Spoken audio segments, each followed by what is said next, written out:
Since it first launched in 2011, the streaming platform Twitch has introduced the gaming community to new and entertaining personalities. There were some huge deaths in Hollywood this past decade, from legends of the silver screen to actors so young their careers had barely had time to bloom. It's given otherwise unknown gamers a venue to show off everything from their gaming skills to their dance moves, and the more entertaining they are, the more viewers, subscribers, and donors they get. In the past few years, it's become apparent that if you've got the personality and drive, Twitch can be a lucrative source of income. Many gamers have dedicated their undivided time and attention to the platform, sticking to rigorous streaming schedules and sacrificing free time in order to appease their scores of fans. Star Trek veteran Leonard Nimoy bid us farewell, as did Lauren Bacall, Doris Day and Burt Reynolds. Fast and Furious star Paul Walker left far too early, as did 90s heartthrob Luke Perry, comedic genius Robin Williams, and adored Star Wars legend Carrie Fisher. The payoff, however, can be huge for those who know how to captivate an audience.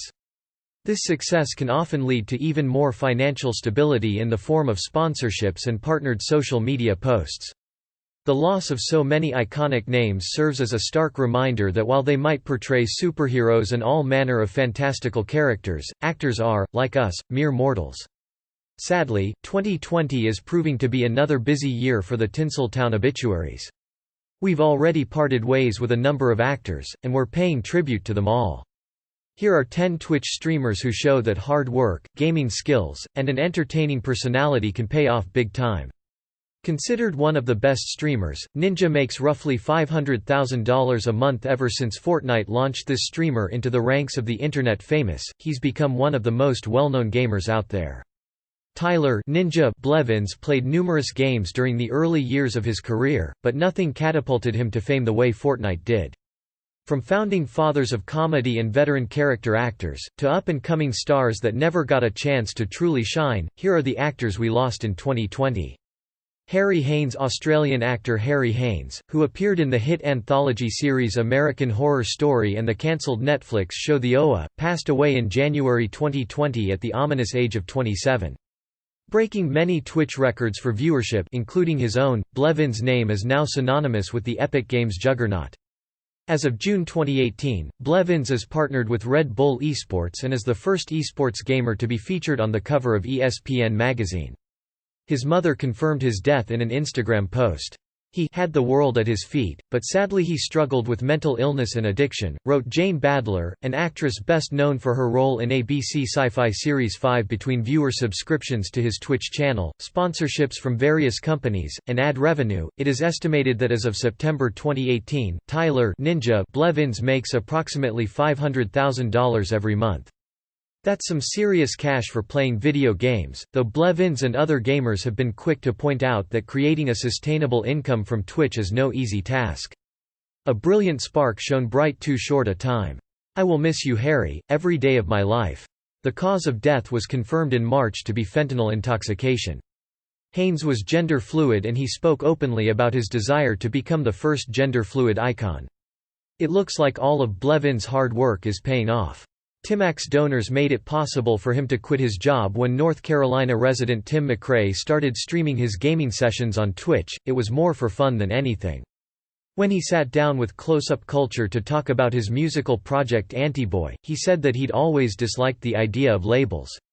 It's like feeling like something is wrong with you because society has told you that you need to behave and act a certain way and you see a professional and they diagnose you with a mental disorder, he said. McRae, known by the moniker Timac, quickly amassed quite the following, thanks to his entertaining personality and adept gaming skills. It wasn't long before his viewers started suggesting he make streaming his full-time job. Becoming successful enough on Twitch to support your family isn't exactly an easy feat to accomplish.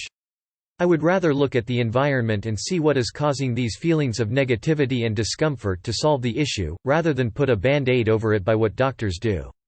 Both Haynes and Badler's Instagram pages were inundated with well wishes and tributes after she revealed that she had lost her son, whose other credits include the Amazon show Sneaky Pete and horror sequel A Haunting at Silver Falls: The Return.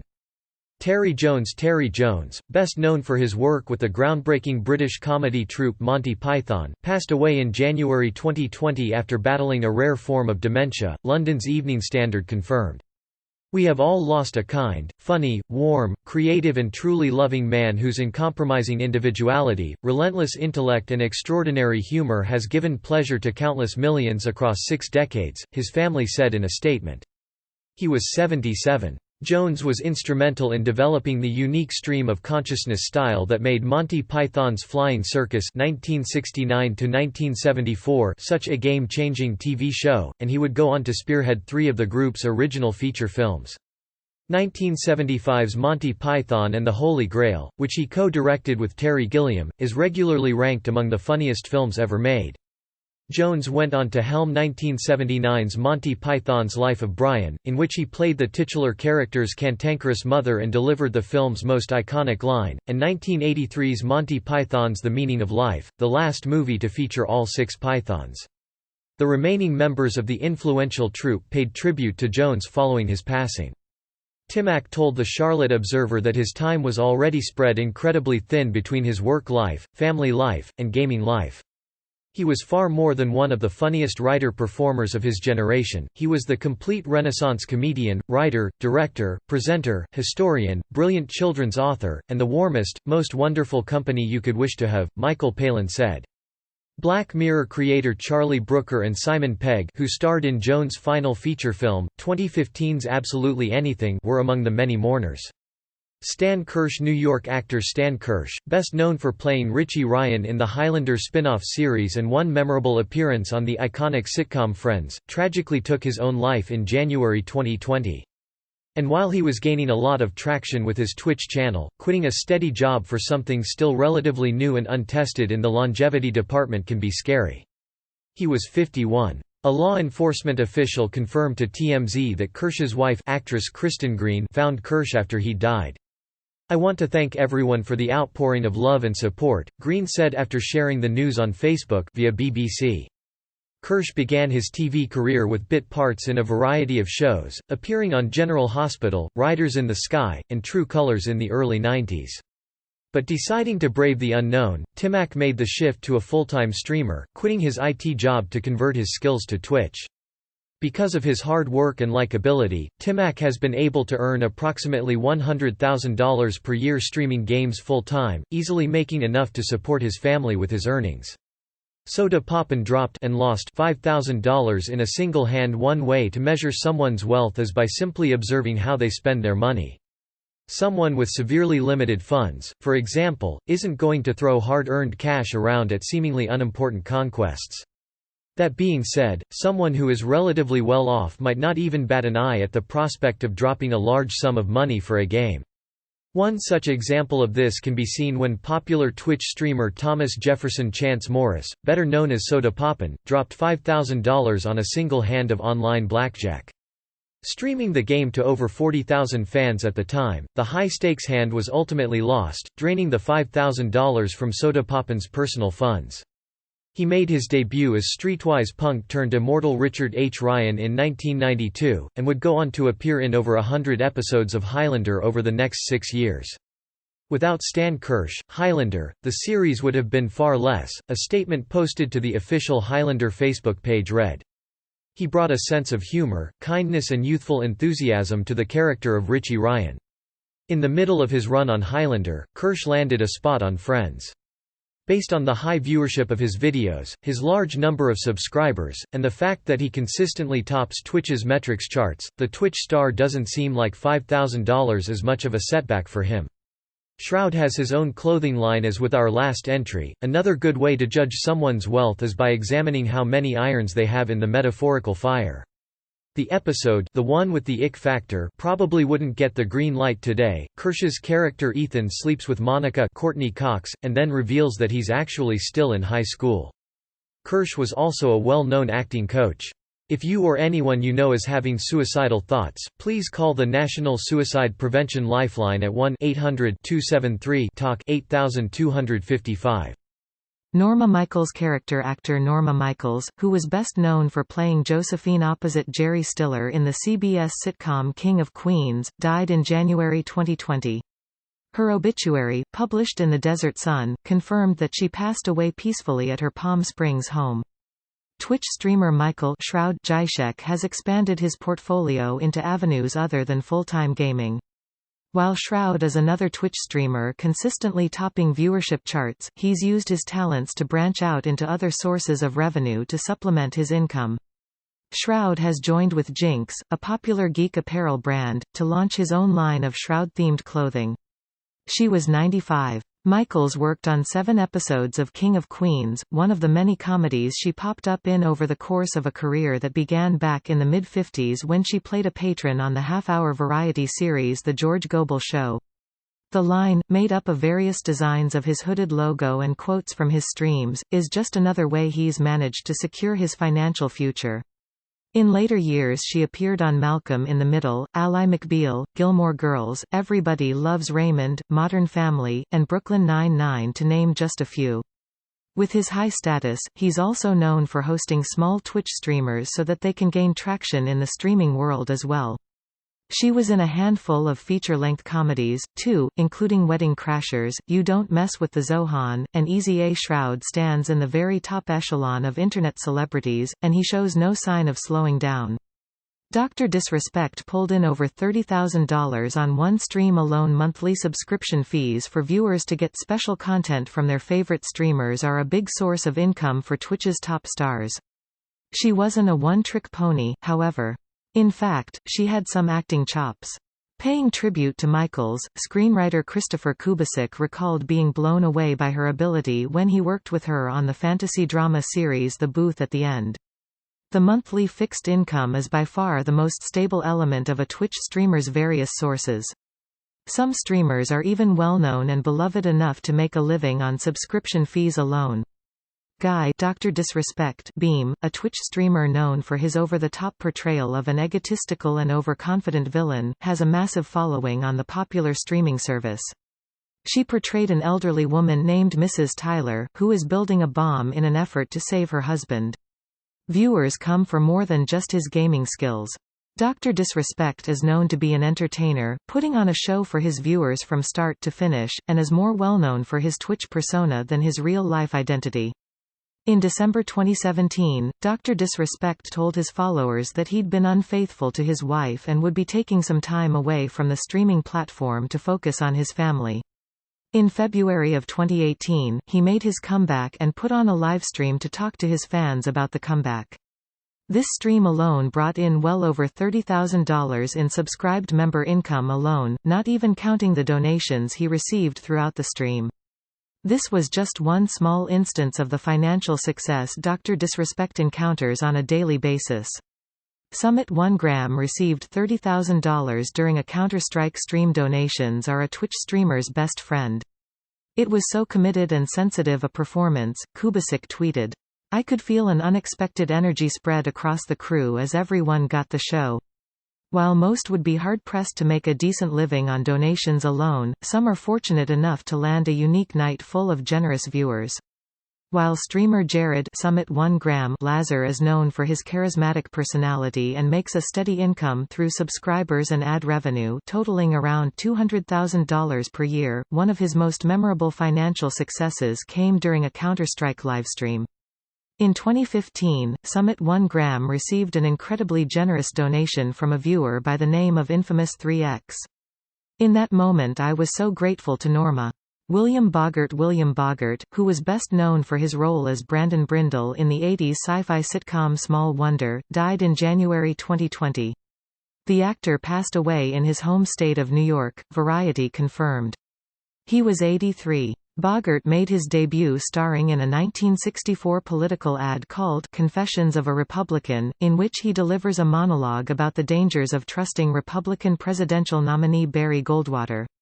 The ad went viral in 2016 when people started to notice eerie similarities between Goldwater and then Republican candidate Donald Trump. Boggart was a staunch Republican when he filmed the ad, but his loyalties changed over the years. He reprised the character in a Hillary Clinton campaign video.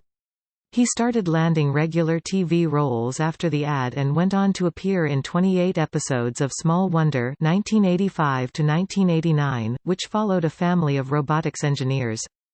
This particular fan donated a stunning $30,000 in one go. In a matter of seconds, Summit 1 Graham, who already makes quite a good living from his earnings on Twitch, made $30,000. Bogart played the backstabbing neighbor of patriarch Ted Lawson, Dick Christie, an inventor who creates an android modeled after a 10-year-old girl.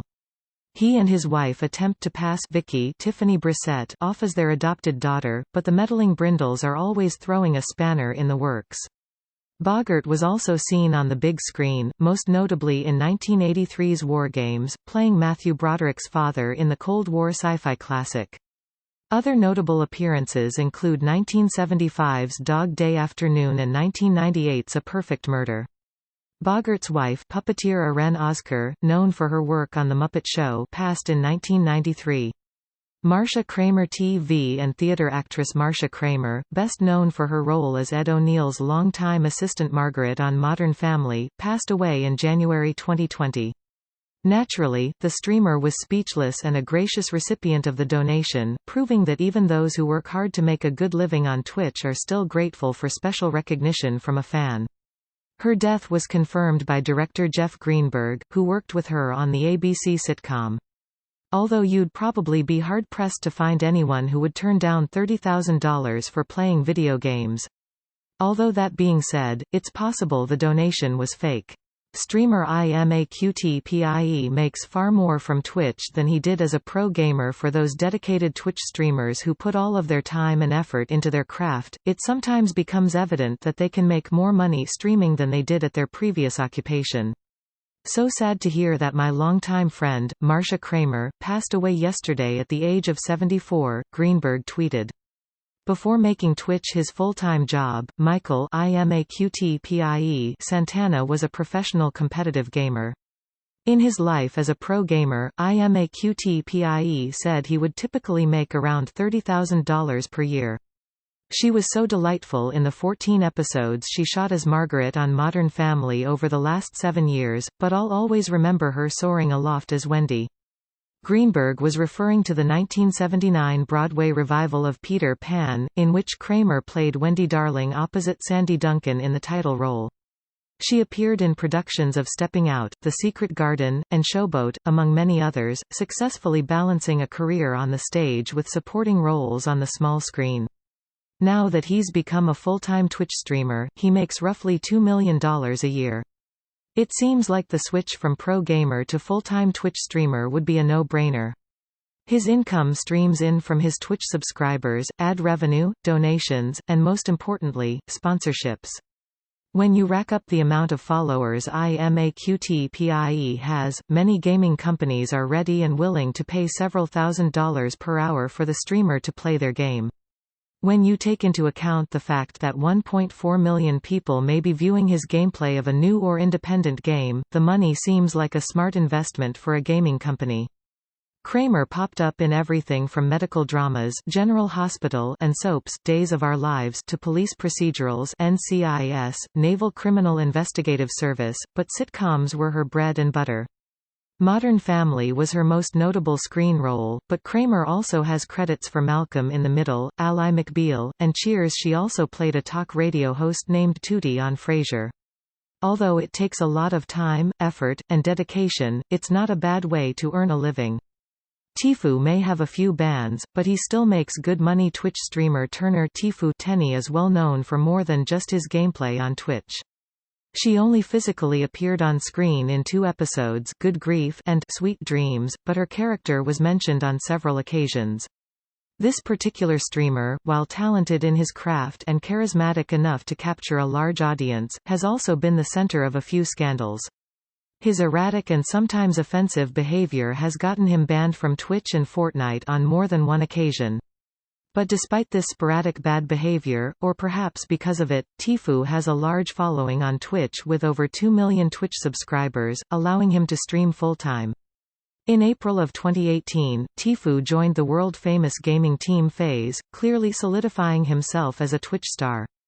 She is survived by her husband, Jim Keller, and numerous pet cats, including her pride and joy, Dylan. John Carlin Brooklyn native John Carlin, best knowing for playing Willie Loomis in the gothic soap opera Dark Shadows and Tyne Daly's husband in the classic cop show Cagney and Lacey, passed away in January 2020. His already large fan base only grew from there. John died on January 22 in hospice care in Burbank, California, the Dark Shadows News Twitter page confirmed, adding that he had suffered a number of health setbacks over the past decade. A family spokesman later confirmed the cause of death as congestive heat failure. Watching Tifu's vlogs on his YouTube channel makes it clear that he's living the high life as he can be seen traveling, enjoying adventures with friends, and gaining new subscribers with every stream. He was 86. Carlin, a Korean War vet, made his acting debut in 1960, replacing Rip Torn, who we lost in 2019, in a Broadway production of the Tennessee Williams classic Sweet Bird of Youth. At one point, YouTuber Mr. 6 years later he won the part of Willie Loomis, the con artist who unwittingly frees vampire Barnabas Collins in Dark Shadows. Beast, who is known for donating large sums of money to random Twitch streamers, even showed up at Tifu's house and promised to give him $500 for every kill he made in Fortnite. He remained a fan favorite when the show ended, attending events and conventions. By the end of the encounter, Mr. Beast ended up giving Tifu $10,000 for less than an hour of work. Tim the Tatman earned over $17,000 in 2 days as previously stated. A Twitch streamer's most stable source of income comes from ad revenue and subscription fees. But if a gamer is entertaining enough, many viewers with disposable incomes are more than happy to donate to their favorite personalities. I'm 40 pounds heavier and I have a mustache, but people still recognize me, he told the Chicago Tribune in 1987, shortly after winning a Primetime Emmy for his work on Cagney and Lacey. The actor appeared in 124 episodes of Cagney and Lacey, playing the latter's dependable husband, Harvey. Even the small donations can add up quickly, as we see from streamer Timothy John Batar, better known as Tim the Tatman. Besides the $13,000 he earned from playing in only 4 Fortnite tournaments, Tim the Tatman earned $17,000 in only 2 days from his generous donors on Twitch. It wasn't the meatiest of roles, but it was one that Carlin relished all the same. The secret of Harvey Lacey is that he's liked, he said. Harvey being shuffled into the background doesn't bother me. He reprised the role for 1996's Cagney and Lacey, True Convictions, his last feature-length performance. Jack Kyo, described as a brilliant character actor who appeared in significant Oscar-winning movies. In his Los Angeles Times obituary, New Yorker Jack Kyo passed away in January 2020. While streaming his gameplay of Overwatch, Tim received numerous donations, adding up to a huge sum in a short time. The Queens-born actor lived in the Hollywood Hills, but had been out of the spotlight since suffering a stroke in 2015. He was 85. Kyo joined the Army straight out of high school and served 3 years with 101st Airborne Division. He trained under Stella Adler, whose NYC acting school produced the likes of Harvey Keitel, Robert De Niro, and Marlon Brando after leaving the military and started hitting the stage, putting in an acclaimed performance in the late Eugene O'Neill play A Moon for the Misbegotten. This opened the door to Hollywood, where Kyo would establish himself as a capable foil for some of the biggest stars of the time.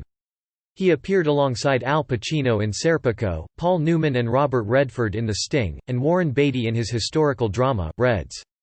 Other notable movie appearances include Midnight Run, The Untouchables, and Young Guns 2, Blaze of Glory. In terms of television, Kyo worked on episodes of The Twilight Zone, Fame, and Miami Vice. Sally Kirkland, who co-starred with Kyo in The Sting, paid tribute to her late colleague on Twitter. He was a wonderful character actor who was unforgettable in Serpico and The Untouchables, she said. God bless his beautiful soul, journey home to the heart of God. Kyo is survived by his companion of 4 decades, Sherry Smith. Kirk Douglas. Hollywood legend Kirk Douglas, the patriarch of the Douglas dynasty, died in February 2020 at the age of 103. To say that he did well in tips for less than a week would be an understatement. On top of the insane amount of donations Tim often receives, he's followed the lead of other famous Twitch stars by branching out and obtaining income from other sources. Like Shroud, Tim has his own clothing line from Design by Humans.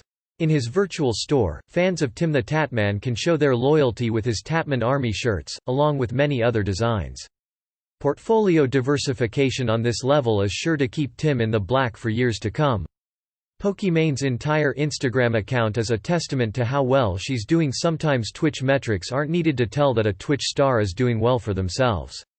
Often, the only thing that needs to be examined is their social media. His son, actor Michael Douglas, confirmed his death via Instagram. "He leaves a legacy in film that will endure for generations to come," he said. Born in New York as Isser Danielovich, Douglas made his Broadway debut in 1941.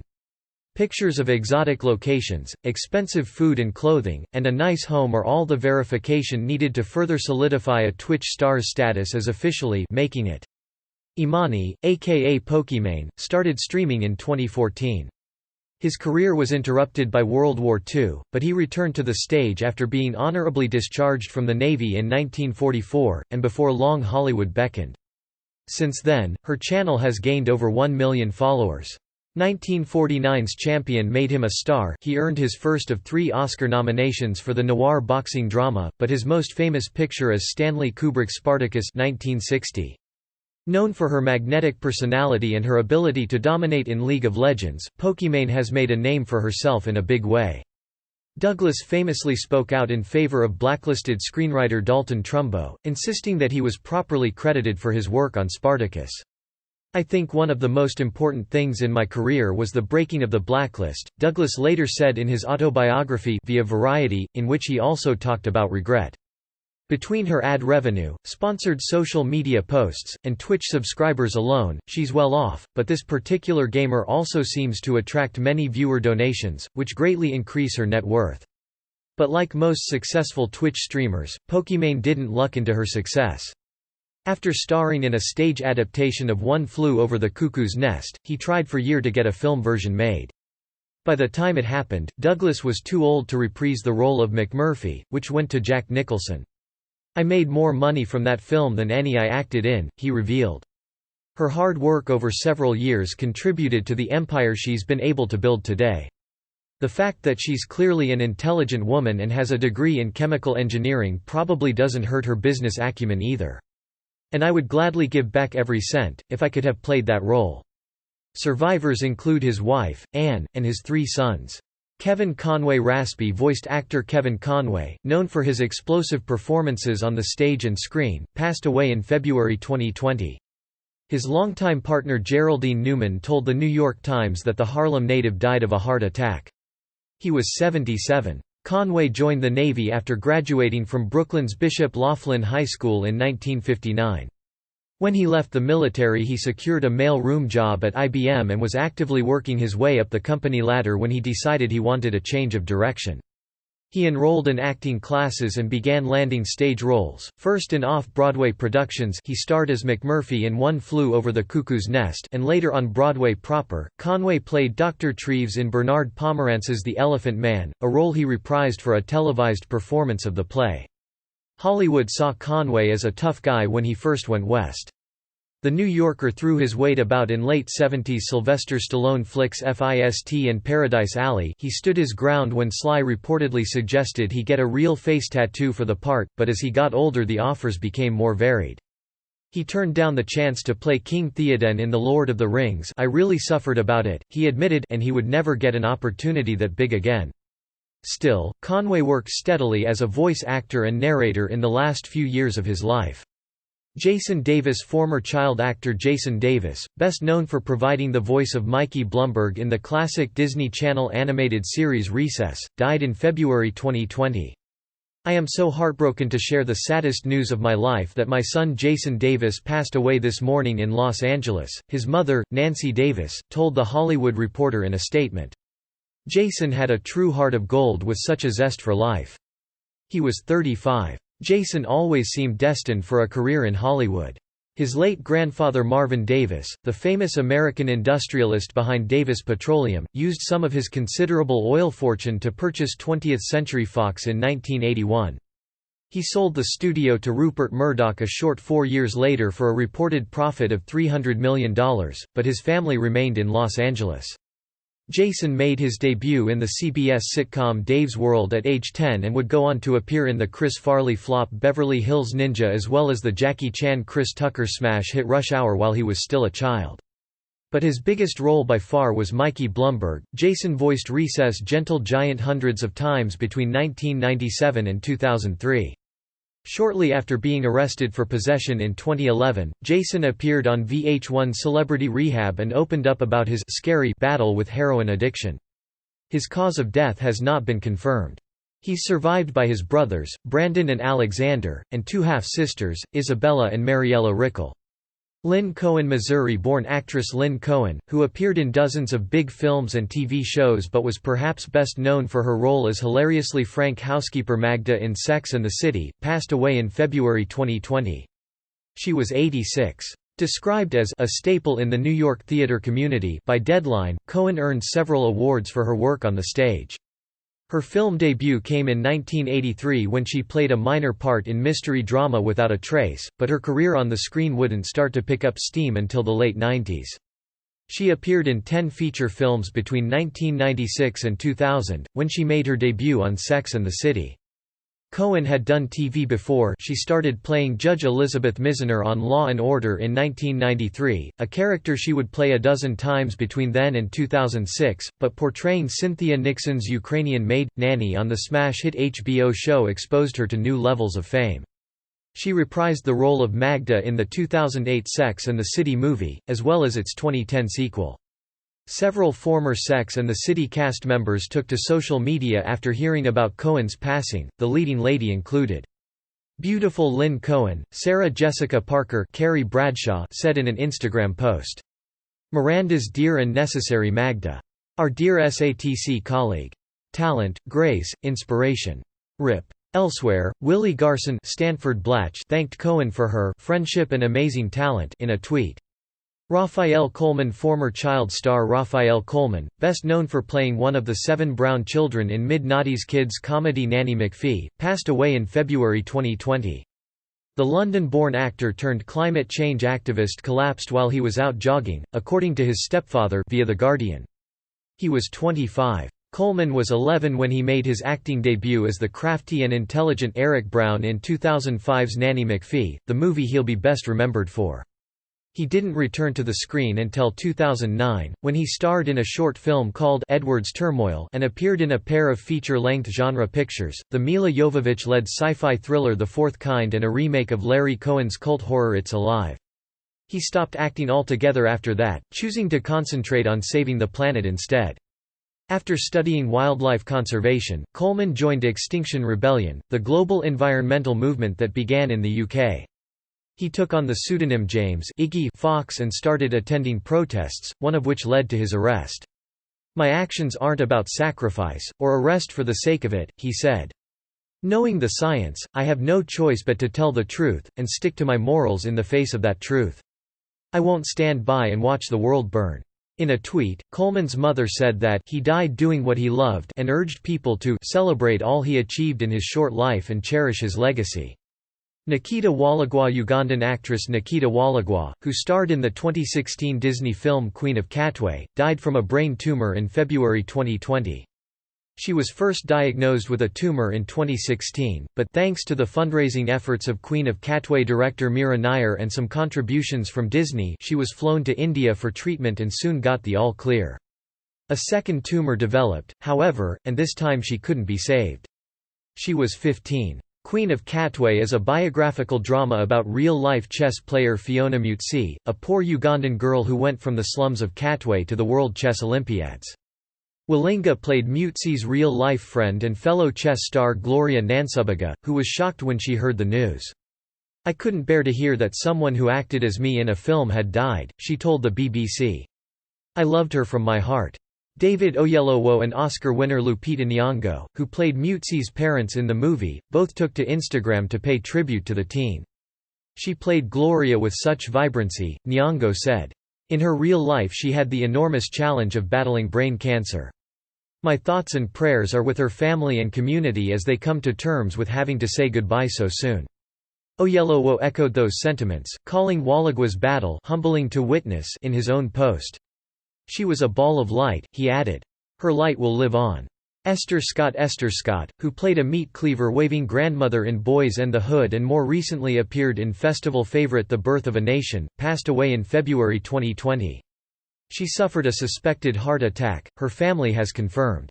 She was 66. Scott's acting career began in 1986 when she voiced the character Shodu Warwick in the second season of the animated Star Wars series Ewoks. She made her feature film debut in 1991's Boys and the Hood, chasing Cuba Gooding Jr.'s character from her family home after she hears him fooling around with her granddaughter. The Queens-born character actor went on to appear in numerous notable films in the years that followed. She popped up in California Man, Gangster Squad, Transformers, The Pursuit of Happiness, Dreamgirls, and Austin Powers in Goldmember to name but a few. Her final feature film was 2016's The Birth of a Nation, in which she portrayed the grandmother of Nat Turner, a real-life African-American slave who led a famous rebellion in 1831. She was also a veteran of the small screen, plying her trade on ER, The Help, Melrose Place, The CW's Heart of Dixie, and Sister, Sister, among others. She loved what she did, Scott's sister, Shawn, told TMZ. She would get stopped on the street often and people would recognize her, but they didn't know her name. Hopefully now people will remember her name, her work, and the contributions she gave to the entertainment industry. Kelly Nakahara Hawaii-born actress Kelly Nakahara, best known for her role as Nurse Kelly Yamato in the classic Army hospital dramedy M***ASH, died of cancer in February 2020. She passed away surrounded by loved ones at her home in California, her sister Nalani Coleman told CNN. She was a performer and an artist, and she did her artwork to make people happy, which in turn gave her joy, Coleman said. People wanted to be near her, she was genuine in her persona. She was 72. Nakahara was only supposed to be an extra on M***ASH, but she had different plans. I put myself in every scene and nobody told me to get out, she once said via the New York Times. Her tactic worked perfectly. She ended up featuring in 167 episodes of the Korean War set show, even playing the lead on occasion. She began as a background performer and worked her way up to playing the lead in an episode one wrote for her. Alan Alda, who portrayed Surgeon and Nurse Kelly's secret crush Hawkeye Pierce, told Fox News. She was adorable and brilliant in the part, but you couldn't beat what she was as a person, funnier and warmer and kinder than most people I've known. Other notable credits include Little House on the Prairie, Growing Pains, NYPD Blue, Sabrina, The Teenage Witch, and The Wild Thornberrys, her last role. Besides her daughter, Nakahara is survived by her husband, David Wallet, her son, William Wallet, and her 4 grandchildren. John Shrapnel, best known for playing Julia Roberts' media manager in Notting Hill and Roman Senator Gaius in Ridley Scott's Gladiator, passed away in February 2020. The respected British actor died following a battle with cancer, London's Evening Standard confirmed. He was 77. Shrapnel, whose ancestor Lieutenant General Henry Shrapnel invented the exploding cannonball and gave his name to the shards of metal produced, The Guardian reports, was born in Birmingham, but his formative years were spent in the capital. He attended the City of London School, where he got his first taste of the theatre. Shrapnel played Hamlet in a CLS production, one of many Shakespeare characters he would portray over the course of a distinguished career on the stage. He made his feature film debut in the Oscar-winning biographical drama Nicholas and Alexandra and would go on to appear in a number of other period pieces, including the Brad Pitt-led Troy. In his final role he played the Archbishop of Canterbury in the BBC's King Charles III, a fictional account of Prince Charles's accession to the British throne following the death of his mother, the Queen. Sad to learn that John Shrapnel has died, Richard E. Grant said in a tweet, leading the tributes. I played his patient in How to Get Ahead in Advertising 1989. Generous, kind, funny and warm-hearted. Privileged to have known and worked with him. Survivors include his 3 sons, Joe, Lex and Tom, and his wife, landscape designer Francesca Bartley. Jeanette Dubois. Actress and musician Jeanette Dubois, best known for playing fashionable divorcee Willona Woods on the 70s sitcom Good Times, passed away in her California home in February 2020. According to her family she was 74 at the time, however public records indicate she may have been older, The New York Times reported. Dubois was born in Philadelphia, but she moved to New York to pursue a career in acting. She appeared in several Broadway productions and ran her own acting workshop for kids at one stage, but by the 1960s Hollywood was calling.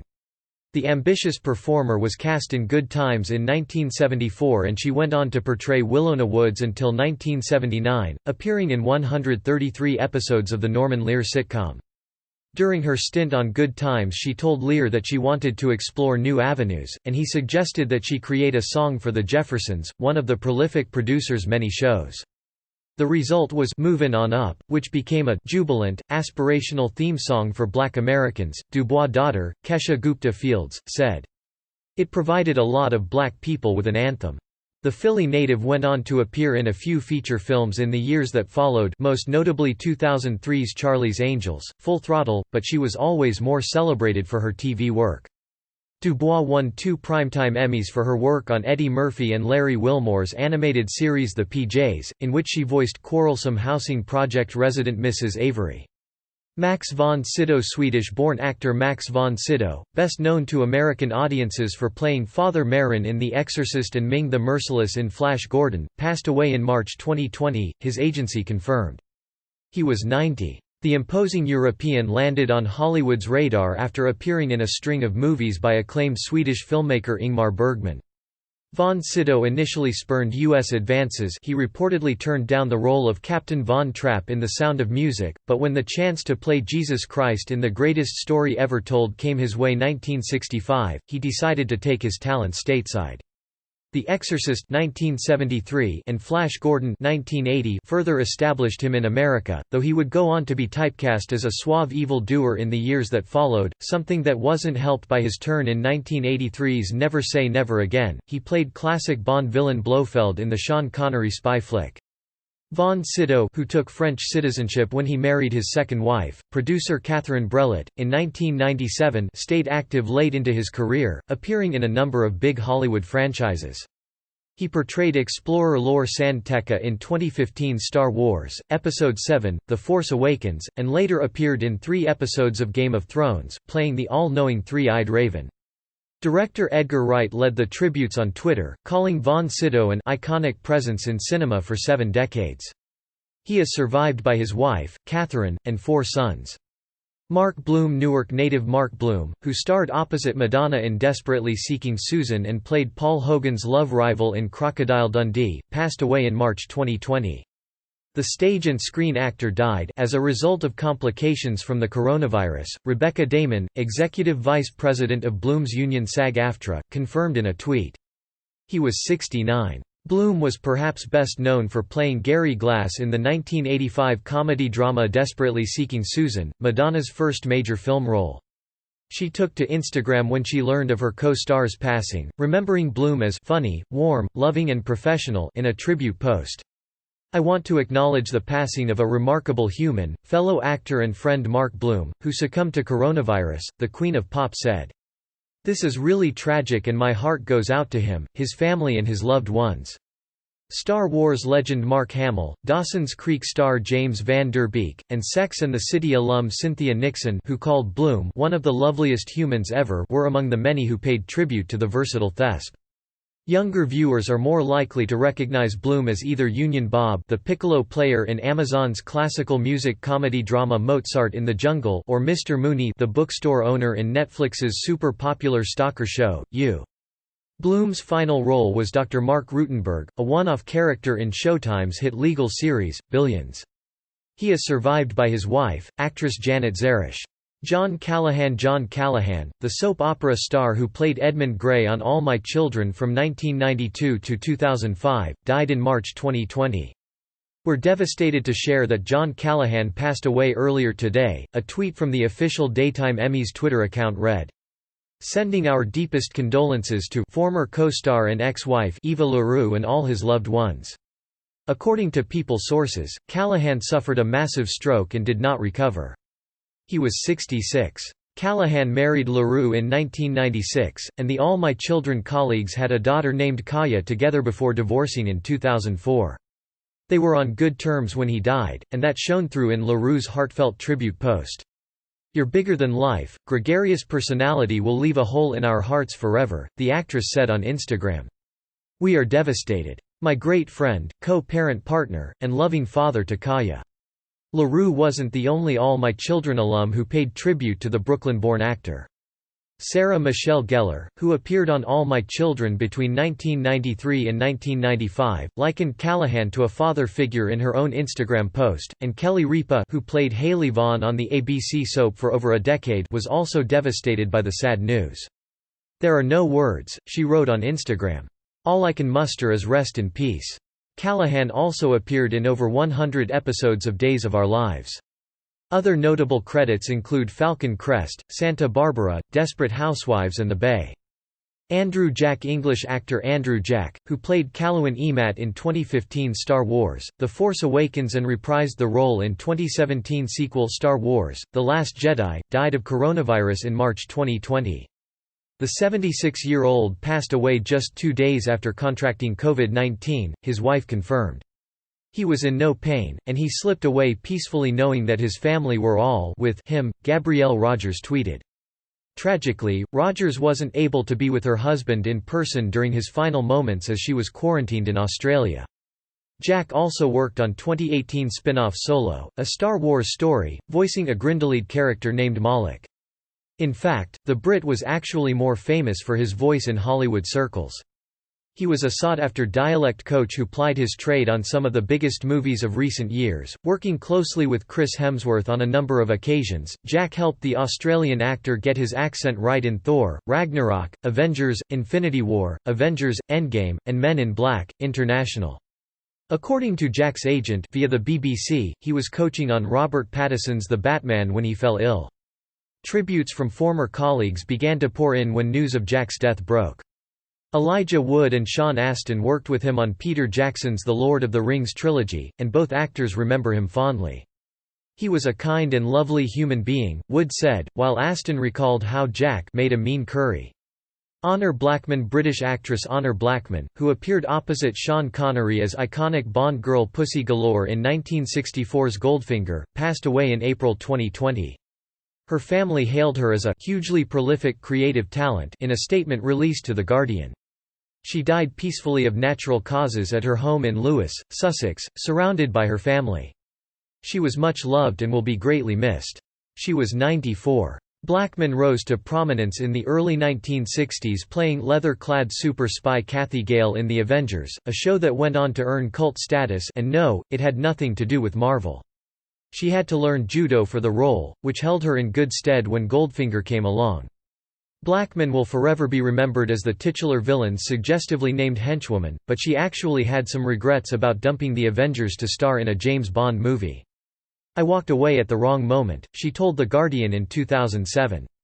"They were just going from black and white to color, they were starting to get real film money." She carried on acting well into her golden years, but Blackman became better known for her activism and her political career later in life. She was a card-carrying member of the Liberal Democrats, and would often speak at party events. "You could guarantee bums on seats at any Lib Dem event Honor was at," former party leader Tim Farron tweeted. She was charismatic, principled and kind. William Shatner was among the many actors who paid tribute. Jay Benedict California-born actor Jay Benedict, who played Newt's father in the James Cameron classic Aliens and later appeared in Christopher Nolan's The Dark Knight Rises, died in April 2020. His agency confirmed that he passed away after contracting coronavirus. "It is with great sadness that we announce the passing of our dear client Jay Benedict, who this afternoon lost his battle with COVID-19, TCG tweeted. Our thoughts are with his family. He was 68. Benedict became fluent in French after moving to Europe as a child, and he put that to good use throughout his career, appearing in numerous French productions. In 2013 he played the French foreign minister in The 100-Year-Old Man Who Climbed Out the Window and Disappeared, adapted from the hit novel of the same name. When Benedict spoke in his mother tongue he did so with an English accent, though he was still routinely cast as an American. In fact, the role he was best known for was U.S. Army officer John Kiefer, friend of the eponymous Christopher Foyle in British TV series Foyle's War. He was also a voice actor, whose pleasant tones were often utilized by movie theater chains. The irritatingly soothing voice requesting that you take your seat and switch off your mobile phone is quite probably him, the bio on the late actor's website reads. Benedict's voice was also well known to gamers. He voiced characters in dozens of video games, including Miami Vice, Spartan, Total Warrior, and Perfect Dark Zero. Logan Williams. Teenage actor Logan Williams, who played a young Barry Allen in the CW's The Flash, passed away suddenly in April 2020 at the age of 16. The cause of death has not been revealed. His devastated mother, Marlise Williams, confirmed the tragic passing to the Tri-City News. With his talent and gorgeous looks, Logan had the potential to be a huge star, said Williams, who was forced to grieve alone due to coronavirus social distancing restrictions. I am not able to hug my parents who lost their only grandchild. It's hard. Williams made his debut in TV movie The Color of Rain 2014 when he was just 10 years old. He made his first appearance on The Flash soon after, and he also landed small parts in The Whispers and Supernatural around that time. In 2015 he was nominated as Best Newcomer at the UBCP ACTRA Awards, and although he didn't win, he picked up a Joey Award for Best TV Ensemble the following year for his work on When Calls the Heart. Williams appeared as Miles Montgomery in 13 episodes of the Canadian frontier drama, his final role. Friends of Williams called him a gentle and very loving and very kind soul on Facebook as tributes poured in. Over on Instagram, The Flash star Grant Gustin praised the young actor's talent and professionalism. Please keep Logan and his family in your thoughts and prayers during what has been a strange and trying time for us all, he said. Alan Garfield. Respected character actor Alan Garfield, who made a career out of playing corrupt businessmen and scheming politicians, passed away in April 2020. Garfield's sister told the Press Herald that the Newark-born actor died of complications from COVID-19. He was 80. Garfield was once an aspiring boxer with a passion for writing. I thought I was going to be the first boxer journalist, like a Hemingway character, he once said. I'd be like the Jewish Hemingway, box, and also write about boxing. He had a change of heart when he saw the 1944 movie adaptation of Broadway play Tomorrow, The World, a film about a German boy who was raised as a Nazi after his father was executed for speaking out against the Third Reich. Garfield decided to perform a section of the story on stage just to see what it felt like, and he knew right away that he loved acting. He began taking night classes and would eventually end up at New York's famous Actors Studio, learning from legendary tutor Lee Strasberg. He went on to appear in a number of 70s classics, playing supporting roles in films like Robert Altman's Nashville, Richard Rush's The Stuntman, and Francis Ford Coppola's The Conversation, Garfield's personal favorite. Other notable credits include Beverly Hills Cop 2, he played the foul-mouthed police chief, and Roman Polanski's The Ninth Gate. Garfield was a resident at the Motion Picture Television Fund Home, Industry Retirement Facility, at the time of his death. Lee Fierro, the actress who played anguished mother Mrs. Kintner in Steven Spielberg's classic Jaws, passed away in April 2020. Sources close to Fierro told the Martha's Vineyard Times that she died of complications from coronavirus. She was 91. Fierro was, for the vast majority of her career, a theater actor. She reprised the role of Mrs. Kintner in the 1987 sequel Jaws, The Revenge, but apart from a surprise appearance in the 2016 drama The Mistover Tale, she didn't act in any more movies. That's not to say she turned her back on acting, however. For 25 years Fierro served as the artistic director of the Island Theatre Workshop, the oldest company on Martha's Vineyard. According to her successor Kevin Ryan, she was fiercely dedicated to the theater group.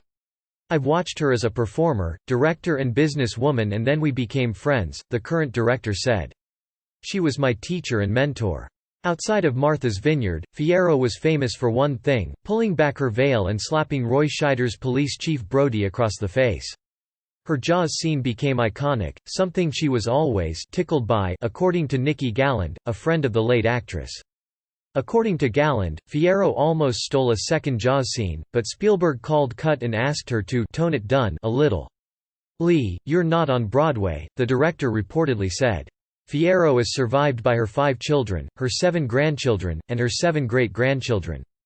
Brian Dennehy. Connecticut-born actor Brian Dennehy, best known for playing Dog's small-town sheriff Will Teasel in Sylvester Stallone classic First Blood, died in April 2020. His daughter Elizabeth Dennehy, an actor whose credits include Red Dragon and Hancock, confirmed his passing in a tweet. It is with heavy hearts we announce that our father, Brian, passed away last night from natural causes, not COVID-related, she said. Larger than life, generous to a fault, a proud and devoted father and grandfather, he will be missed by his wife Jennifer, family and many friends. He was 81. Dennehy won a football scholarship to Columbia after leaving the military in 1963. He spent 4 years as a Marine, per Variety, and from there he got into Yale, where he studied dramatic arts. He made his debut in 1977, which turned into a very productive year. Dennehy appeared in over a dozen TV shows and movies. He landed a recurring role on Dynasty in 1981, and his career got another boost the following year when he played John Rambo's nemesis. Dennehy had already worked with Stallone on 1978's Fist. And when they reunited for First Blood in 1982, both actors benefited. Other notable appearances include Ron Howard's sci-fi Cocoon and Lawrence Kasdan Western Silverado, both released in 1985. Dennehy made his overdue Broadway debut in the mid-90s, and he would later voice the character Django in Pixar hit Ratatouille. His final appearance was on a 2019 episode of NBC's The Blacklist. Tom Lester Mississippi-born actor Tom Lester, best known for playing farmhand E. Flat Dawson on 60s sitcom Green Acres, passed away in April 2020. Lester, a born-again Christian who was the last surviving member of the original Green Acres cast, died of complications from Parkinson's disease at the home of his fiancée and long-term caregiver. He was 81. After graduating from university, Lester began taking acting lessons with Lorene Tuttle. The renowned character actress was working on a show called Petticoat Junction at the time, and she was able to get Lester into a room with creator Paul Henning, who had plans to expand his sitcom universe. Henning was plotting a spin-off of Petticoat Junction, which was itself a spin-off of the Beverly Hillbillies, and he was looking for someone to play a straight-talking farmhand. Lester won the part and would go on to appear in nearly every Green Acres episode from 1965 to 71. He was the only connection with youth that the show had, Green Acres director Richard L. Baer told the TV Academy via Deadline.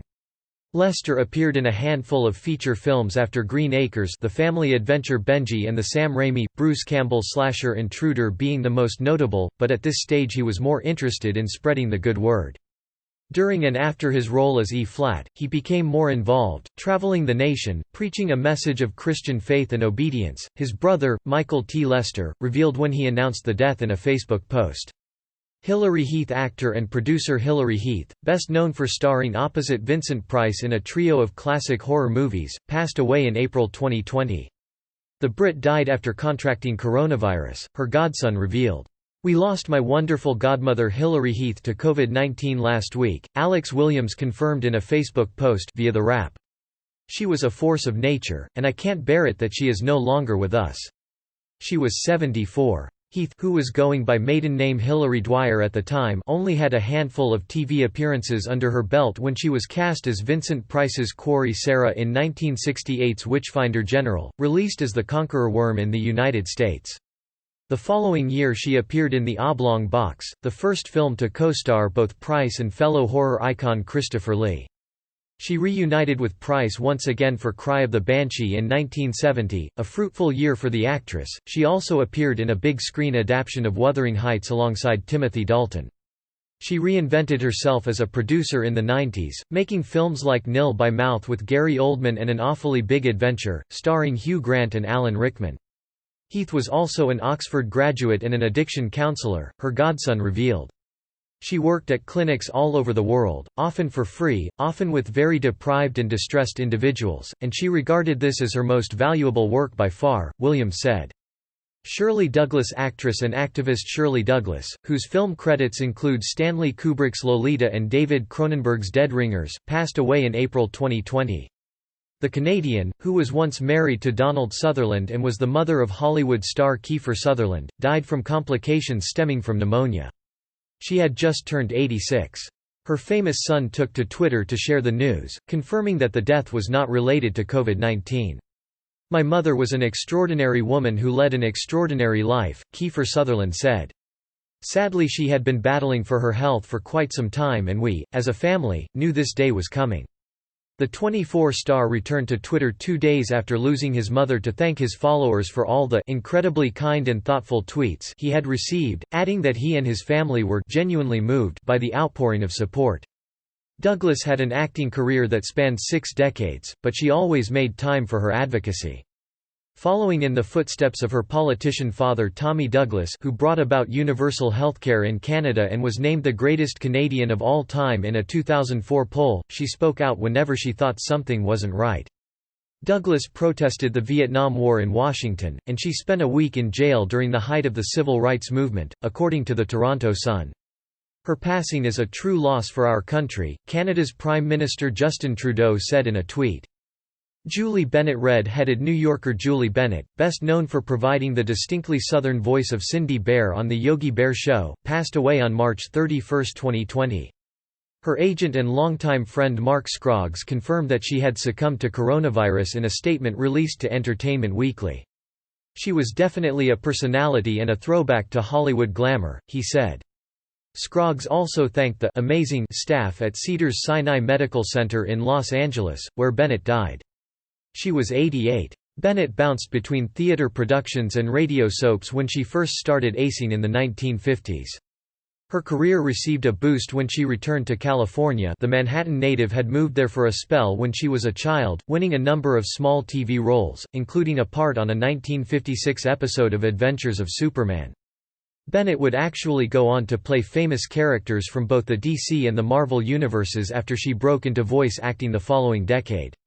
She'll always be best remembered for bringing Yogi Bear's parasol-carrying girlfriend to life, but Bennett also voiced the iconic Lois Lane in the Superman – Aquaman Hour of Adventure 1967–1968, and she provided the worried tones of Aunt May in Spider-Man, the animated series 1994–1998.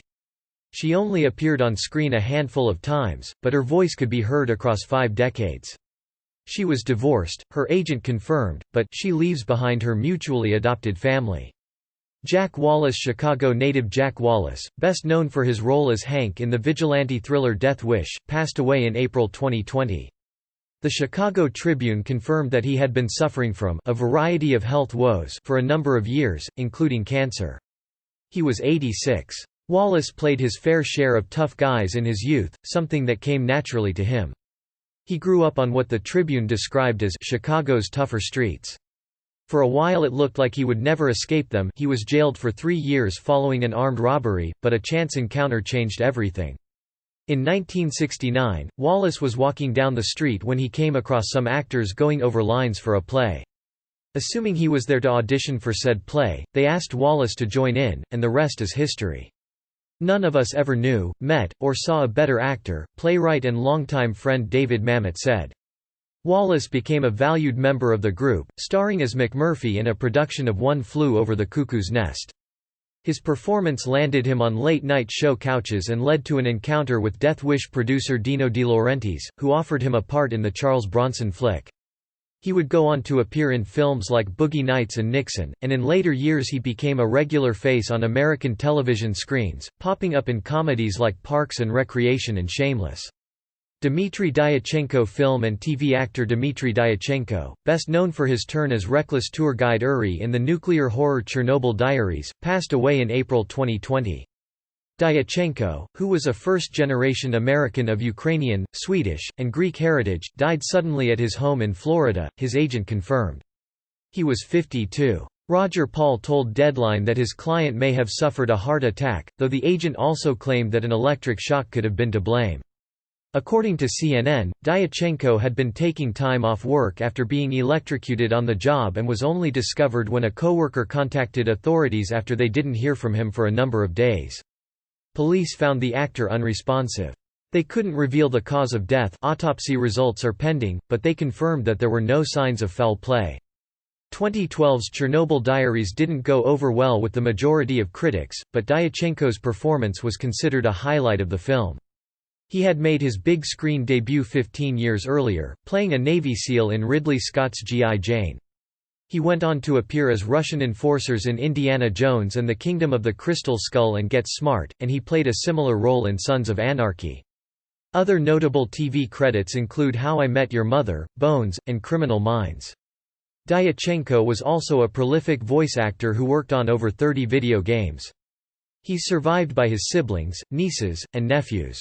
Gene Dynarski. Brooklyn-born character actor Gene Dynarski, who appeared in Steven Spielberg's Close Encounters of the Third Kind and went on to play Izzy Mandelbaum Jr. on Seinfeld, died in February 2020. Playwright Ernest Carney told The Hollywood Reporter that he passed away at a rehabilitation center in Studio City. He was 86.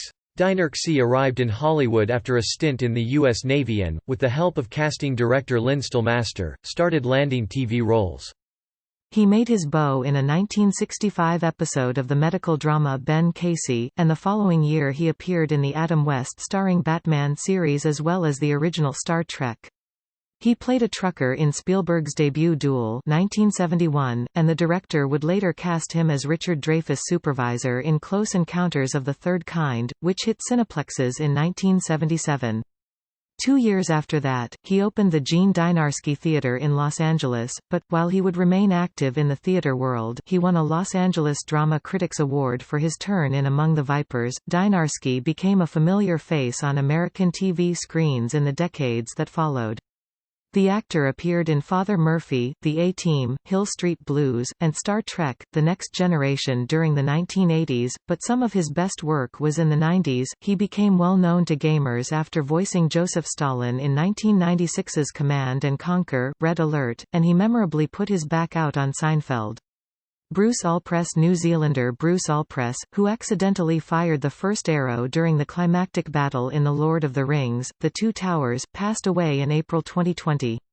The actor died surrounded by loved ones at his home in Auckland, the New Zealand Herald confirmed. "Dad lived an extremely full life," his son Michael said in a statement. "He was very accepting of the vast diversity that humanity presents and very much an independent thinker." He was 89. Allpress was in the textiles trade before becoming an actor, and traveled extensively in Asia for work during the 1960s. He made his screen debut in 1977, playing Gordon Hunter in the kids' adventure series Hunter's Gold. Roles in beloved Kiwi soap opera Close to Home and popular cop show Mortimer's Patch followed, and he would go on to star as the titular jack of all trades in the rural drama Jocko. Allpress won the Feltex Actor of the Year award twice for his work on the show. In terms of feature films, Allpress was best known for playing a blind piano tuner in critically acclaimed romance flick The Piano, and for his turn as Rohan Bowman Alder in The Two Towers. He famously let loose early as Saruman's forces surrounded the stronghold of Helm's Deep in Peter Jackson's second The Lord of the Rings film, killing an unsuspecting Uruk-hai and kickstarting the epic battle. Apart from acting, Allpress owned an antique store and was a founding shareholder in Allpress Espresso. Survivors include his 5 children. Irfan Khan. Bollywood star Irfan Khan, best known to Western audiences for his turns in Jurassic World, Life of Pi, Slumdog Millionaire, and The Amazing Spider-Man, died in April 2020. The Indian actor was diagnosed with a rare neuroendocrine tumor in 2018.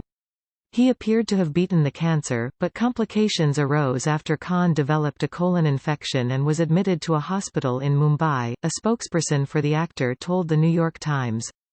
Irfan was a strong soul, someone who fought till the very end and always inspired everyone who came close to him, his family told The Times of India in a statement.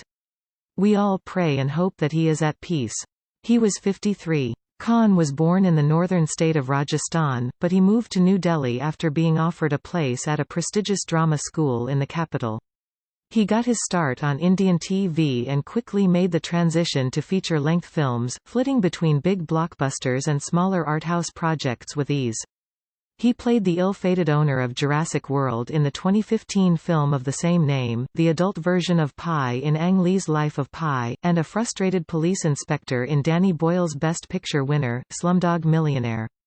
Khan's health issues appeared to keep him from promoting 2020's Angrezi Medium, in which he gave an acclaimed final performance as a widowed sweet shop owner.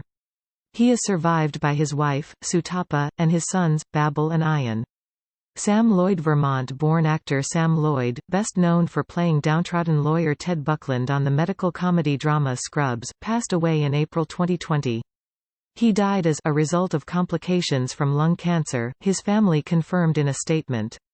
Lloyd was informed that he had terminal cancer in 2019, just weeks after his wife gave birth to their first child. The overwhelming outpouring of love and sharing your stories about working with or knowing Sam keeps his memory alive and our hearts strong, his wife Vanessa told Variety.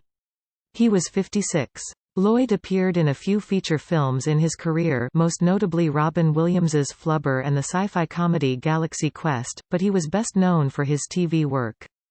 He made his debut in a 1988 episode of the courtroom comedy Night Court, and in the years that followed he became a regular face on the small screen. Lloyd's deadpan delivery and hangdog features made him a go-to character actor in the comedy genre, landing him parts in the likes of Seinfeld, The Drew Carey Show, Third Rock from the Sun, Malcolm in the Middle, and Spin City, another show from Scrubs creator, Bill Lawrence. Lawrence took to Twitter to pay tribute to Lloyd, who was also a talented musician, after news of his death broke, as did former Scrubs star Zach Braff. "Rest in peace to one of the funniest actors I've ever had the joy of working with," Braff said. "He could not have been a kinder man."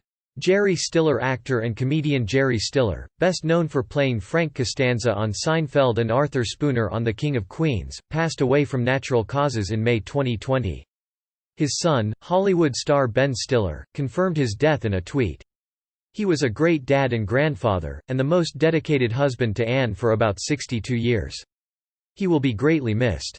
Love you, Dad." He was 92. According to Variety, Stiller made his Broadway debut in 1954, appearing in the musical comedy The Golden Apple. He would go on to carve out a reputation as a talented comedian, but he was just as comfortable in dramatic roles. He gave a memorable performance as Police Lieutenant Rico Patroni in 1974's The Taking of Pelham 123. He played the father of Ricky Lake's Tracy Turnblad in Hairspray the following decade, and in the 1990s he began his stint on Seinfeld. Stiller's work on the show earned him an Emmy nomination in 1997, the same year he made his beau on King of Queens. The New York native appeared in the pilot. He moves into his daughter's basement after his house burns down, going on to feature in all but one of the show's 207 episodes. Stiller also popped up in dozens of his son's movies over the years, most notably 2001's Zoolander. He played the titular model's manager Maury Ballstein, a role he would reprise in 2016's Zoolander 2, his last feature film. Fred Willard Ohio-born actor Fred Willard, best known for his numerous collaborations with actor and filmmaker Christopher Guest, died of natural causes in May 2020. "My father passed away very peacefully last night at the fantastic age of 86 years old," his daughter, Hope Mulbarger, told People. "He kept moving, working and making us happy until the very end." Willard got started in sketch comedy in 1965 when he was hired by the Second City Improv Troupe. He made his TV debut in the sitcom Pistols in Petticoats the following year, but wouldn't get his big break until 1977, when he started playing Jerry Hubbard on the parody talk show Fernwood Tonight. His brief but memorable performance in director Rob Reiner's This Is Spinal Tap in 1984 began his fruitful relationship with Tap's Guest, which would truly flourish the following decade when he played travel agent, amateur actor Ron Albertson in 1996's Waiting for Guffman. "That started to change everything," Willard told The Hollywood Reporter in 2019.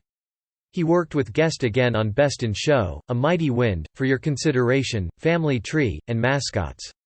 Willard was a four-time Emmy nominee, 3 for his work on Everybody Loves Raymond, 1 for Modern Family, who made over 300 screen appearances throughout his career.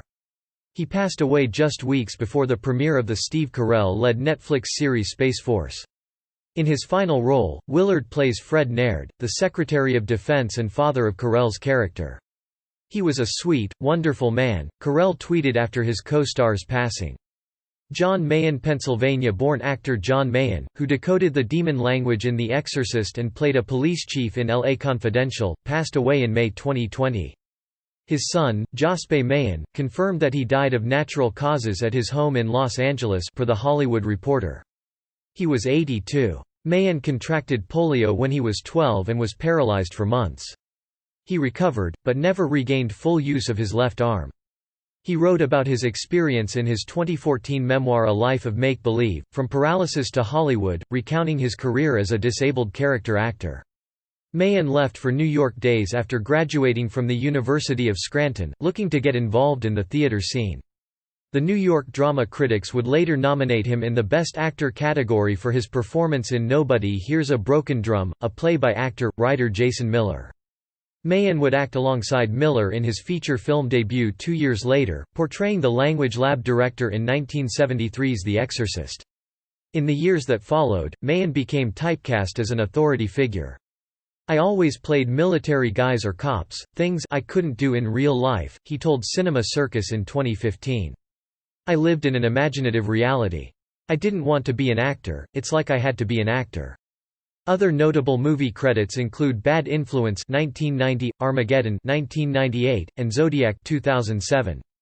In terms of TV, Mahan appeared in everything from Baywatch and Frasier to The X-Files.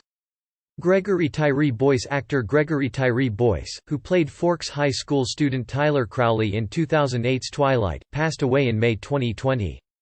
The 30-year-old California native was found dead alongside his girlfriend, 27-year-old Natalie Adenike Adepoju, at their condo in Las Vegas. Clark County Coroner John Freudenberg confirmed that foul play was not suspected. According to one source, the actor and his partner of around 1 year were discovered by a member of Boyce's family. Greg's cousin woke up and noticed that Greg's car was still at the house, the insider told E! News. He was worried because Greg was to be in LA. His cousin went to check on him and found them. The source went on to say that Boyce had moved to Las Vegas to be closer to his mother, but was still visiting Los Angeles on a regular basis to pursue acting jobs and to see his daughter, 10-year-old Aliyah. His late partner was also a parent, her family confirmed on a GoFundMe page. "Natalie had so much life to live and we are saddened that her life was cut short," they said. Natalie leaves behind her one and only baby boy, Egypt. Boyce only had one credit outside of Twilight. He appeared in 2018's Apocalypse, but his role in the teen vampire movie was a crucial one. He's the guy who forces Edward Cullen, Robert Pattinson, to use his powers when he almost kills Bella Swan, Kirsten Stewart, with his van by mistake. Hagen Mills Kentucky native Hagen Mills, who played Clyde Barrow's older brother Buck in the TV movie Bonnie and Clyde, Justified and appeared in comedies like Baskets and Swedish Dicks, took his own life in May 2020 in an apparent murder-suicide attempt. According to Deadline, Erica Price, the mother of Mills' daughter, suffered gunshot wounds but was in a stable condition after being treated at a local hospital. Police confirmed that Mills' daughter was present at the time of the shooting, as was his mother-in-law. The actor reportedly held them both hostage inside his Mayfield home as he waited for his former partner to return. A police spokesperson confirmed, Price's mother and daughter were not physically injured during the incident. Price's mother, Tammy Green Price, later opened up about the ordeal during an interview with the Daily Mail, claiming that Mills had been obsessed with her daughter since they had split 2 years earlier. "If you or anyone you know is having suicidal thoughts, please call the National Suicide Prevention Lifeline at 1-800-273-TALK 8255. Richard Hurd Boston native Richard Hurd, who played Mr. Wilhelm on Seinfeld and later appeared in Jordan Peele's horror hit Get Out, died in May 2020. The actor passed away at his home in Los Angeles after a battle with cancer, Variety confirmed. He was 87. Hurd got his start on New York's theater circuit and would make his feature film debut in the same city, landing a role in 1970's Hercules in New York. He went on to become a prolific character actor, making memorable appearances in Sylvester Stallone's Fist and the classic 80s comedy Planes, Trains and Automobiles. He played the Klingon Lakor on Star Trek: The Next Generation before returning to the franchise as Admiral Owen Paris in Star Trek, Voyager and the fan film Star Trek, Renegades. He appeared as Mr. Wilhelm in 11 episodes of Seinfeld between 1995 and 1998. In Get Out, he nailed the role of Roman Armitage, the founder of the Secretive Order of the Coagula and the patriarch of the Armitage family. "Rip Richard Hurd," director Jordan Peele tweeted. "A wonderful man and a true professional. We hadn't talked much before he arrived on set for Get Out. I asked him to think of the scene as a Viagra ad trying to hide deep rage. He responded, 'That sounds like all Viagra ads to me.' Then he absolutely nailed it." Hurd is survived by his daughter Erica, his son Rick, his stepdaughter Alicia, and his wife of 40 years, Patricia Crowder Hurd. Anthony James South Carolina native Anthony James, best known for his appearances in the Oscar-winning films like In the Heat of the Night and Unforgiven, passed away in May 2020. The actor died in Massachusetts after a fight with cancer, Variety confirmed. He was 77. The son of Greek immigrants, Jimmy Anthony, he adopted the stage name Anthony James because his real name was already being used by another actor, moved to Los Angeles with his mother to pursue acting at the age of 18. He cleaned bathrooms to pay for acting classes, and his hard work would ultimately pay off. He appeared uncredited in the action-drama series The Cat in 1967, but his big break would come the following year when he played a vital role in Best Picture winner In the Heat of the Night. James played Ralph in Norman Jewison's critically acclaimed Whodunit, a roadside diner employee who confesses to the film's central murder. He became typecast as the hard-faced villain in the years that followed, playing the antagonist in movies like Vanishing Point, High Plains Drifter, and Ravagers, as well as a number of TV shows, including Hawaii Five-0, Charlie's Angels, The A-Team and Star Trek: The Next Generation. Remarkably, his last ever feature film was also a Best Picture winner. He played brothel owner Skinny Dubois in 1992's Unforgiven. James retired to concentrate on his painting and writing after Clint Eastwood's Western, releasing a book of poetry called Language of the Heart in 1994.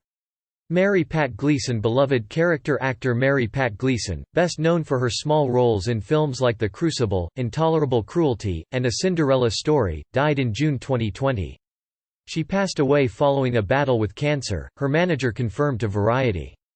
She was so much more than a wonderful actress, she was one of a kind, friend and actor Ron Fassler said in a Facebook tribute.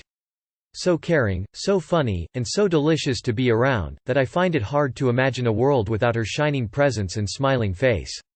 She was 70. The Minnesota native made her screen debut in 1982, appearing in an episode of Another World spin-off Texas. She appeared in comedy film Easy Money the following year, and from that moment onward would bounce between the small screen and the big one. She won a Daytime Emmy for her writing work on the long-running radio and TV drama Guiding Light, which she also starred on for a spell. She played Nurse Sizemore in a 1994 episode of Friends and later featured in Shameless, Will and Grace, The Blacklist. More recently, she recurred on CBS sitcom Mom, appearing in 8 episodes between 2014 and 2019. In terms of movies, Gleason largely featured in comedies later in her career, plying her trade in the likes of the James Franco, Bryan Cranston caper Why Him, and the Netflix teen flick Sierra Burgess as a Loser.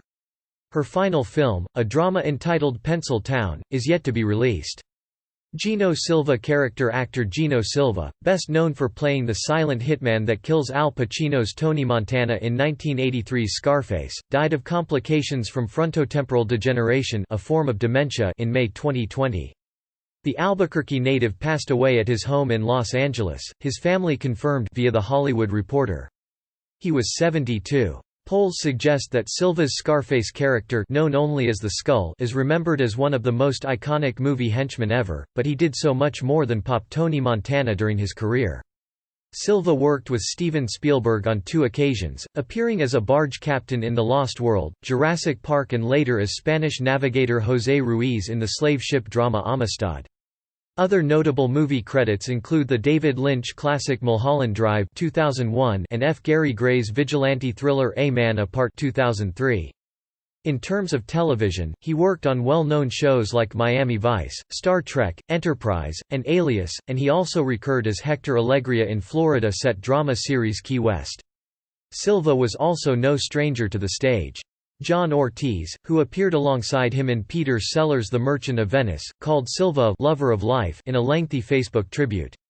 Gino was my friend. A father figure. An artistic warrior brother. A confidant. He was generous, passionate, bold, strong, intelligent, joyful with a regally imposing physical presence. Silva is survived by his wife, Pamela, his daughter, Lucia, and his 2 grandchildren, Eva and Levon. Chris Truesdale. Singer and actor Chris Truesdale, who appeared on Broadway as a child and went on to become a pop star before returning to acting, passed away in June 2020. He died of complications from COVID-19, former Dream Street bandmate Jesse McCartney confirmed. Chris, in my opinion, was the most popular among us, who had a way of drawing every eye to what he was doing on stage, McCartney recalled in a tribute Instagram post.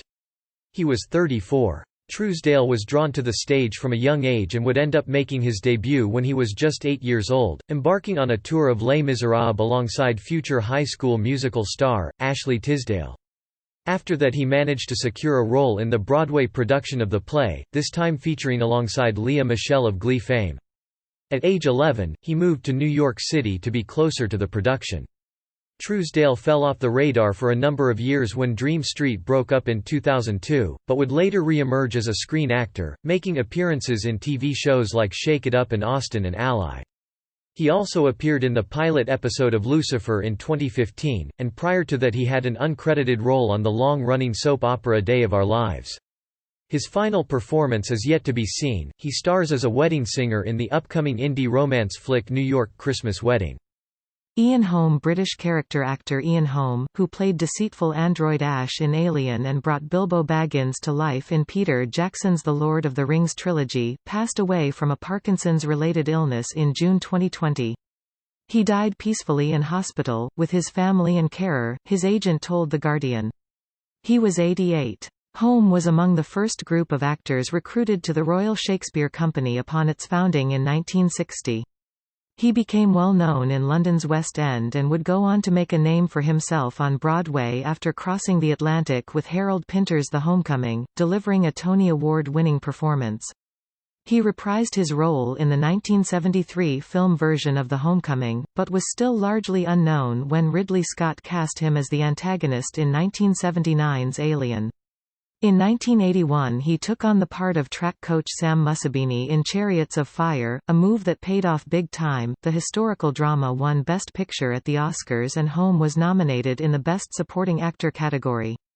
The diminutive Thesp played Napoleon Bonaparte in Terry Gilliam's Time Bandits that same year, and would reunite with the director for 1985's Brazil. He appeared in Woody Allen's Another Woman and the sci-fi cult classic The Fifth Element before debuting as adventurous hobbit Bilbo Baggins, his most iconic role. "I get a lot of fan mail addressed to Bilbo, and sometimes Sir Bilbo," Holm, who was knighted for services to drama, told The Independent in 2004. Shirley Knight, two-time Oscar nominee Shirley Knight, who recurred on Desperate Housewives and later played Kevin James's mother in the Paul Blart, Mall Cop movies, died in April 2020.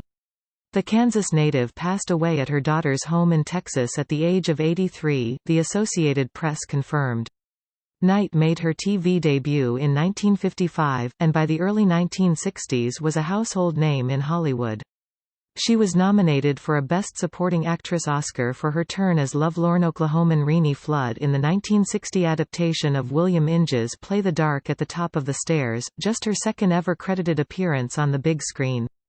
She was back at the Academy Awards 2 years later when she picked up another Best Supporting Actress nod for playing Heavenly Finley, the woman seduced and subsequently abandoned by Paul Newman, in the film version of Tennessee Williams's Sweet Bird of Youth. She lived in New York and London for spells during her successful theatre phase, but would return to Hollywood in the late 70s. Knight announced her comeback with a role in the Michael Caine-led disaster movie Beyond the Poseidon Adventure, and she would become a regular on American TV screens in the decades that followed, winning 3 of the 8 Emmys she was nominated for. Her final Emmy nod was in 2006, when she was recognized for her work as Phyllis Van de Kamp in Desperate Housewives.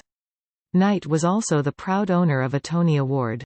Peggy Pope. New Jersey-born actress Peggy Pope, best known for playing booze-loving secretary Margaret in Dolly Parton's smash hit movie 9 to 5, died in May 2020.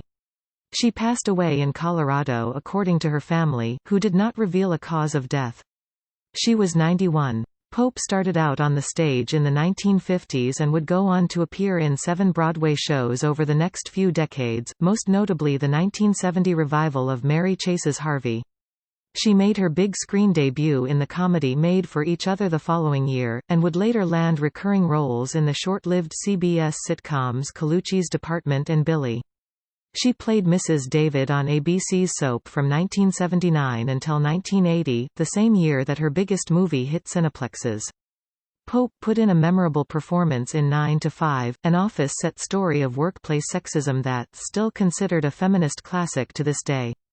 Her character, referred to as the Old Lush by Doralee Rhodes, Dolly Parton, Judy Bernlee, Jane Fonda, Violet Newstead, Lily Tomlin, and the other girls in the office, became famous for her "Atta Girl" catchphrase. In her 2011 memoir, Pope admitted that she went into the audition with an exhausted indifference, not expecting much to come of it. "It was just another couple of lines to me," she said, via The Sun. "At the end, my character comes back from rehab, hair combed, looking spiffy and ready for the sequel." Mel Winkler. Versatile actor Mel Winkler, who played Melvin the Mechanic in the Michael J. Fox rom-com Doc Hollywood and voiced numerous beloved animated characters, passed away in June 2020. Winkler died in his sleep at his home in Hollywood, Deadline confirmed. He was 78. Winkler made his Broadway bow in 1968 and debuted on television the following year when he took on the role of Dr. Simon Harris in the long-running soap opera The Doctors. He played Harris for a total of 68 episodes before he left to work on movies. He played a club manager in his first feature 1972's Across 110th Street and would appear in a handful of films in the years to come, though he would regularly switch between the big and the small screen. Notable TV credits include The Young Riders, NYPD Blue, The Shield, Star Trek, Voyager and The New Adventures of Superman, one of numerous DC projects that he worked on during the 1990s. The St. Louis native played Inspector Bill Henderson in The New Adventures of Superman, and he voiced the same character in Superman, the animated series a few years later. He's perhaps better known for his work on the new Batman adventures. However, Winkler provided the voice of Wayne Enterprises' bigwig Lucius Fox, the guy who takes care of all the actual business stuff while Bruce Wayne is out being Batman. Gamers, meanwhile, will no doubt remember him as the voice of Aku Aku in the Crash Bandicoot series.